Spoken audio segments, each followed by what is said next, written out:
মুখ্যমন্ত্রী মমতা বন্দ্যোপাধ্যায় এই গোটা বিষয়ে বারবার করে জানিয়েছে কারুর সম্পত্তি কেড়ে নেওয়া হবে না, কারুর কোনো রকমভাবে আঁচ আসবে না, কোনো মুসলিম সম্প্রদায়ের গায়ে আঁচ আসবে না। কেন বারবার করে ধর্মীয় উস্কানিতে উত্তপ্ত হয়ে উঠছে গোটা বাংলা? 2014-এর পর থেকেই বিভিন্ন জায়গায় ধর্মীয় উস্কানি ছড়ানোর অভিযোগ উঠছে বিজেপির রাজ্য সভাপতি সুকান্ত মজুমদারের বিরুদ্ধে। সিএন ডিজিটাল আপনাদের স্বাগত। নমস্কার, আমি মণি ভট্টাচার্য।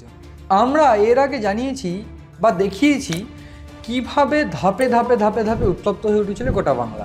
গোটা বাংলার হাওড়া, উত্তর দিনাজপুর, দক্ষিণ দিনাজপুর সহ মালদা, মুর্শিদাবাদ তো বটেই, এবং বেশ কিছু জায়গায় বিক্ষিপ্তভাবে উত্তপ্ত হয়ে উঠেছিল এই ওয়াকফ সংশোধনী বিলের প্রতিবাদে। কিন্তু প্রশ্ন হচ্ছে, যেখানে মুখ্যমন্ত্রী মমতা বন্দ্যোপাধ্যায় এই গোটা বিষয়ে বারবার করে জানিয়েছে কারুর সম্পত্তি কেড়ে নেওয়া হবে না, কারুর কোনো রকমভাবে আঁচ আসবে না, কোনো মুসলিম সম্প্রদায়ের গায়ে আঁচ আসবে না, এবং তিনি এটাও এনশিওর করছেন, এটাও জানিয়েছিলেন বিভিন্ন জায়গা থেকে, এবং তিনি টুইটও করেছেন এই সংক্রান্ত বিষয়ে যে এইটা কেন্দ্রীয় সরকার বিলটা পাস করেছে, রাজ্যে এরকম কোনো বিল বা কোনো আইন এখনো চালু হবে না।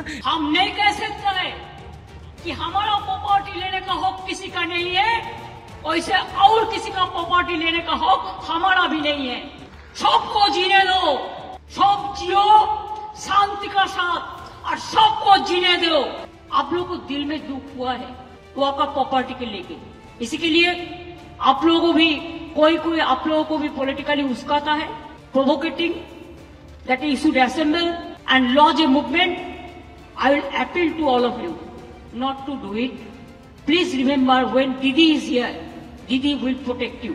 কেন্দ্রের কাছে জানতে চাইতে হবে যে কেন এই বিল পাস হলো, কিভাবে এই বিল পাস হলো, বা এর জবাব চাইতে হবে কেন্দ্রের কাছে। এই বিষয়টা কিন্তু মমতা বন্দ্যোপাধ্যায় অর্থাৎ মুখ্যমন্ত্রী ক্লিয়ার করেছিলেন।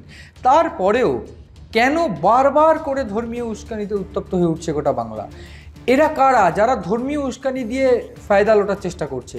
যেখানে বারবার করে দেখা গিয়েছে মুর্শিদাবাদের ঘটনার পরেই সক্রিয় হয়ে উঠেছিল গোটা পুলিশ প্রশাসন, যেখানে শুধু মুর্শিদাবাদ নয়, মালদাতেও দেখা গিয়েছে যে পুলিশ প্রশাসন সক্রিয় হয়ে উঠেছে। পাশাপাশি ডায়মন্ড হারবার দেখেছি, গতকাল ভাঙড় দেখেছি, ভাঙড়ে পুলিশ লাঠিচার্জ করতে বাধ্য হয়েছে।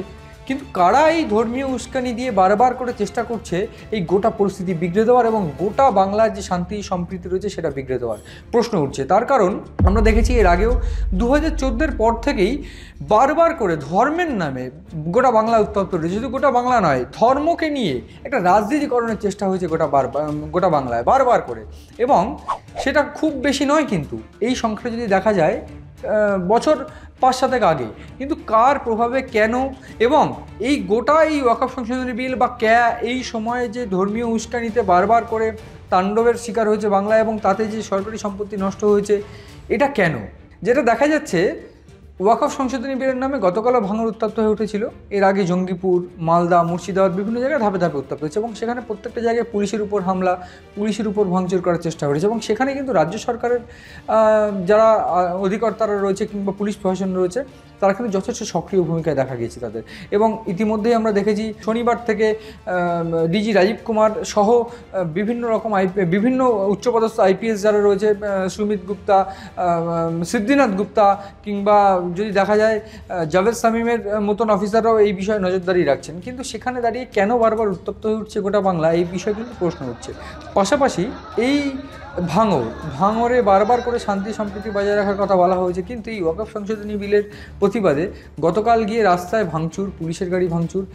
এই গোটা বিষয়ে আমি অবশ্যই বলতে চাইব, রাজ্য প্রশাসনের নজরে কিন্তু জঙ্গি যোগটা রয়েছে, এবং জঙ্গি যোগে আমরা বহুবার দেখেছি বাংলায় কিন্তু একটা জঙ্গি যোগের প্রভাব রয়েছে, এবং সে কারণেই কিন্তু বারবার করে এক প্রকার উত্তপ্ত উঠছে গোটা বাংলায়, এমনটাই কিন্তু আন্দাজ করছেন রাজ্যের শাসক দল এবং তারা প্রশাসন সহ বিভিন্ন রাজনৈতিক মহল। কিন্তু আমার প্রশ্নটা হচ্ছে, কেন বা কারা এই বাংলাকে কলুষিত বা বাংলাকে বদনাম করতে চাইছে? যেখানে মুখ্যমন্ত্রী মমতা বন্দ্যোপাধ্যায় বারবার করে সম্প্রীতির বার্তা দিয়েছেন, কারা তারা যারা বারবার করে এই বাংলার যে হিন্দু ভোট, বাংলার মুসলিম ভোট নিয়ে রাজনীতি করার চেষ্টা করছেন? এই বিষয়ে কিন্তু প্রশ্ন উঠছে।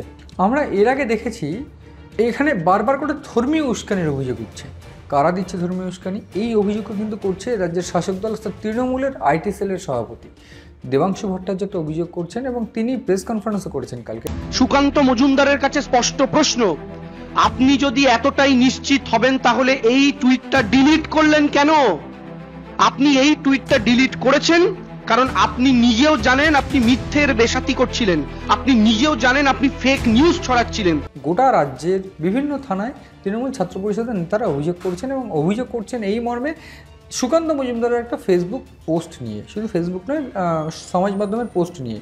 তিনি সমাজ মাধ্যমের পোস্টে বারবার করে দাবি করছেন যে এই গোটা বাংলায় বিভিন্ন জায়গায় ধর্মীয় উস্কানিতে অশান্তি হয়েছে এবং সেগুলো একটা ছবি প্রকাশ করে এবং তার পাশাপাশি সত্য ছবি প্রকাশ করে ওই ছবিগুলো মিথ্যে এবং সত্য ছবি প্রকাশ করে পাল্টা টুইট করে কলকাতা পুলিশ। এবং সেই পোস্টের ভিত্তিতে বিভিন্ন জায়গায় ধর্মীয় উস্কানি ছড়ানোর অভিযোগ উঠছে রাজ্যের বিরোধী দল বিজেপি অর্থাৎ সুকান্ত মজুমদারের বিরুদ্ধে, বিজেপির রাজ্য সভাপতি সুকান্ত মজুমদারের বিরুদ্ধে। এবং এই যে সুকান্ত মজুমদারের বিরুদ্ধে অভিযোগ উঠছে, এই প্রসঙ্গে অবশ্য সুকান্ত মজুমদার গোটা অভিযোগ অস্বীকার করেছে এবং তিনি যে বিষয়টা জানিয়েছেন যে এই বিষয়ে তাদের কোনো হাত নেই এবং এই বিষয়ে দায়ী তৃণমূলই। এই অভিযোগ কিন্তু সুকান্ত মজুমদারের। যদিও এই ঘটনা এখনও অবধি মুর্শিদাবাদ, মালদা সহ ভাঙড় থেকেও বেশ কয়েকজনকে গ্রেপ্তার করা হয়েছে এবং তাদের সঙ্গে কোনো রকমভাবে জিহাদি যোগ আছে কিনা, তাদের সঙ্গে তারা কিভাবে এই ভাঙচুর বা তাণ্ডব কারা চালাতে বলেছে বা কিভাবে তাদের এই ভাঙচুর তাণ্ডব সংগঠিত হচ্ছে, এই বিষয়ে কিন্তু তদন্ত করে দেখা হচ্ছে। পাশাপাশি একটা জিনিস আমি বলতে চাইব